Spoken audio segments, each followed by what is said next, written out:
आता पाहणार आहोत मोठ्या राजकीय बातम्या। भिवंडीच्या सभेत बोलताना मंत्री नितेश राणे यांची जीभ घसरली। सर्वधर्म समभावावर बोलताना नितेश राणे यांच्याकडून अपशब्दाचा वापर। अजित पवारांकडे तिजोरीची चावी, त्यामुळे काहीही कमी पडणार नाही। अजित पवारांना कुठे पैसे द्यायचं, कुठे थांबवायचं ते माहित आहे। एकनाथ शिंदेंची अजित पवारांवर स्तुतीसुमना। मी आणि दादा इथं आहे। आता दादाकडे तिजोरीची चावी आहे, त्याच्यामुळे पैशाची काय कमी पडणार नाही। आणि बाजूला मराठी भाषा मंत्री आहेत, त्यामुळे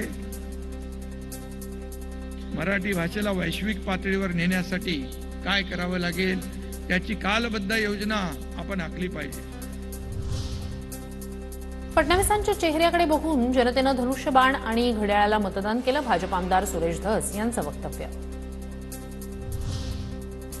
खरी शिवसेना कोण, खरी राष्ट्रवादी कोण हे जनतेनं दाखवलं, या अमित शहांच्या टीकेला संजय राऊतांचं प्रत्युत्तर। खरी शिवसेना कोण, खोटी कोण हे शहांना सत्तेत नसताना समजेल। एकनाथ शिंदे यांनी स्वतःचा पक्ष स्थापन करून 5 आमदार निवडून आणून दाखवावे, संजय राऊतांचं वक्तव्य। शिवसेना नाही ती त्यांची गद्दार सेना, त्यांच्या लेखी शिवसेनेला संपवलं असं त्यांना वाटतं, पण माझ्याकडे जुनी मंडळी आहेत। उद्धव ठाकरेंचं अमित शहांच्या टीकेला प्रत्युत्तर।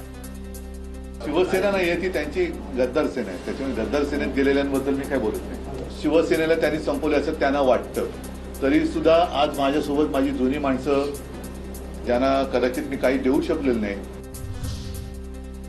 संतोष देशमुख हत्या प्रकरणात धनंजय मुंडेंचा संबंध नाही, राजीनामा देणं न देणं हा धनंजय मुंडेंचा अधिकार। रामदास आठवले यांची प्रतिक्रिया।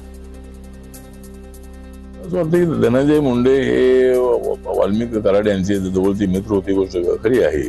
वरळीमध्ये दोघे राहणारे होते, पण ही जे संतोष देशमुख यांचा जो मर्डर झालेला आहे त्याच्यामध्ये त्यांचा कुठं हात असल्याचं काही दिसत नाही आहे, पण विरोधकांकडून मात्र मागणी होत आहे।